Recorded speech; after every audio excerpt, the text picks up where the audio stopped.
kitchen. Today we're going to be cooking the perfect steak. Today we're using the NY strip, which is one of my personal favorite cuts, and it came from a local farmer. Let's get seasoning.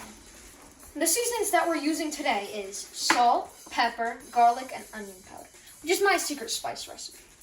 We salt the steak, and this is a thick steak, so you want to season it well. Season generously with salt, pepper, garlic,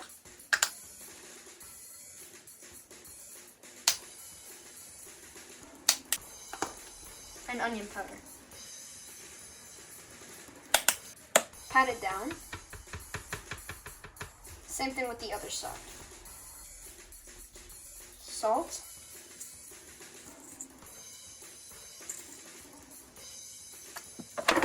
Pepper. Garlic.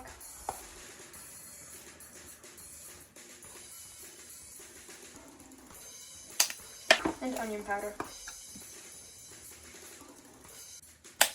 And with the season left on the board, you're going to want to just cover the steak, the sides, with the stuff that you have left on the board, the seasoning. Let's get cooking. You want to warm up your pan first, and when it's warm, add a bit of oil. Now we add the oil into the pan. Not too much, because there's a lot of fat on the steak. You just want to lather the pan in it, and make sure not to burn yourself. We bring the steak over here, and we get ready to sear. Get your tongs. You can get your tongs. Make sure the meat doesn't fall. Sear that fat cap off first, and then you'll get a nice crust on that, and it also kind of oils the pan for you. And keep the steak pressed down to get a nice even sear.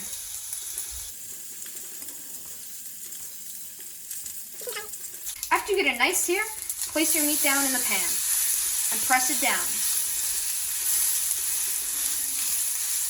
You're looking for a nice crust, and depending on your your type that you like. And make sure to keep it down, because when the air forms under the steak, it will make the steak pop up, and that will make like a whole gray area, and that won't look good, and it won't give you the same flavor as in normal sear.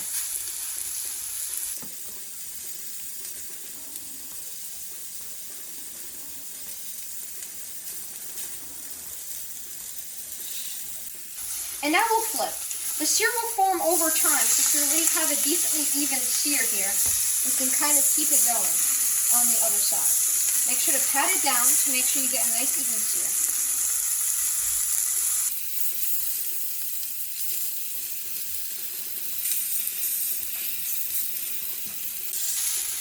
As the steak continues to sear, this is a very thick steak, so it will take a while to sear down to get it perfectly cooked in the middle. But to know if it's the perfect medium rare, you'll see like these little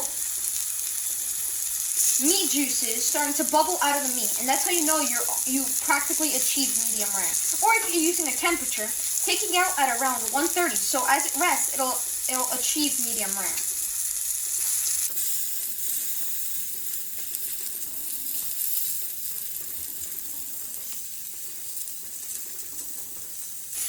As we're flipping it, it may come out burnt, but that's because garlic powder has a really low burning point, and that's why you'll kind of get this kind of char. But that's no problem, that's just flavor.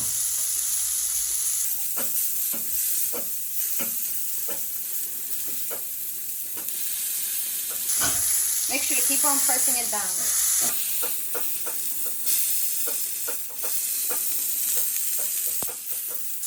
And let me tell all of y'all something, it smells incredible here.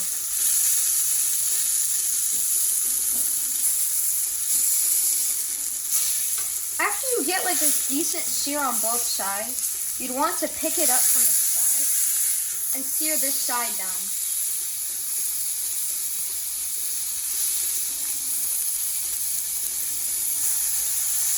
because this is a fairly thick steak and you want it perfectly cooked so you don't get a bit of raw in it. And that's what we're trying to achieve right now.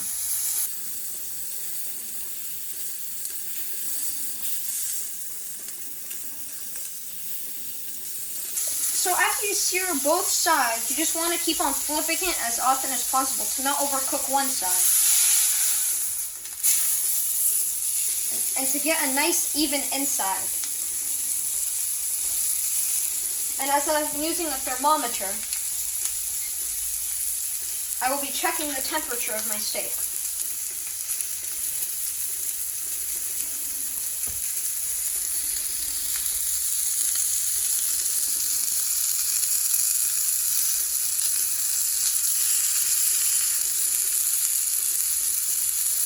Like an average of 114 to 116. Which means we're not far from our point where we actually want to start basting it.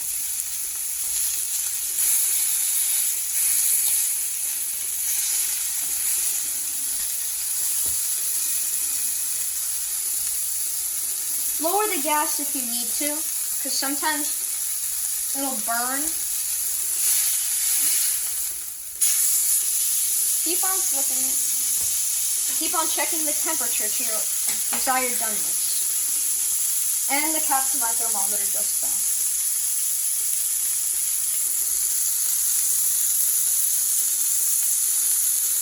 Check multiple spots on your steak. I think we could start basting it. So here, I have butter, garlic, and thyme. You throw in the butter. And then you throw in the garlic and the thyme. And then you get a spoon.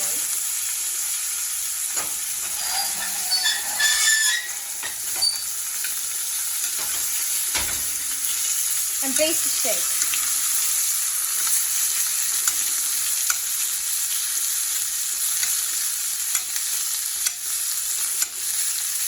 But make sure your crust has set well before you start basting it, or you will lose your crust.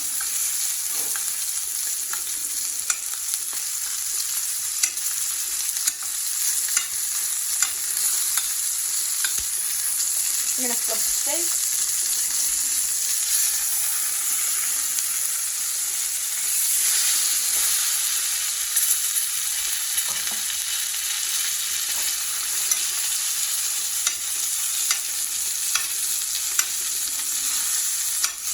This butter basting technique will practically finish the cooking process.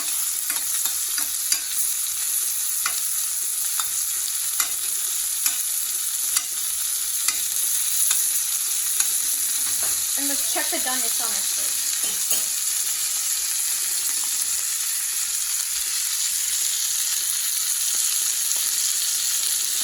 Come on.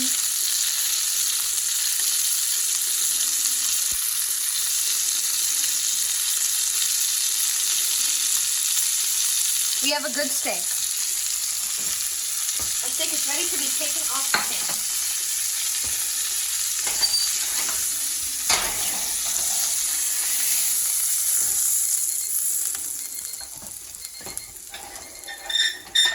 Let it rest with all those juices for it to regain all its juices back, and let the meat rest for around 5 minutes. So we poured all that butter onto the steak. Just gonna finish up and let the steak rest for 5 minutes. All right, ladies and gentlemen, it rested for 5 minutes, and time to see if we got our desired doneness.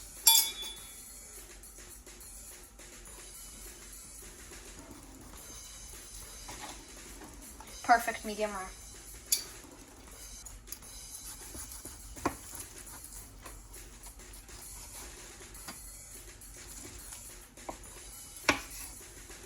Let's see.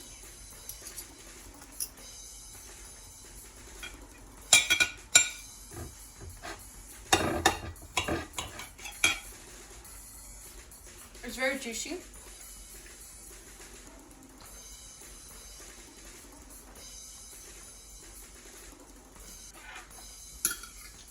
Oh, it's well seasoned.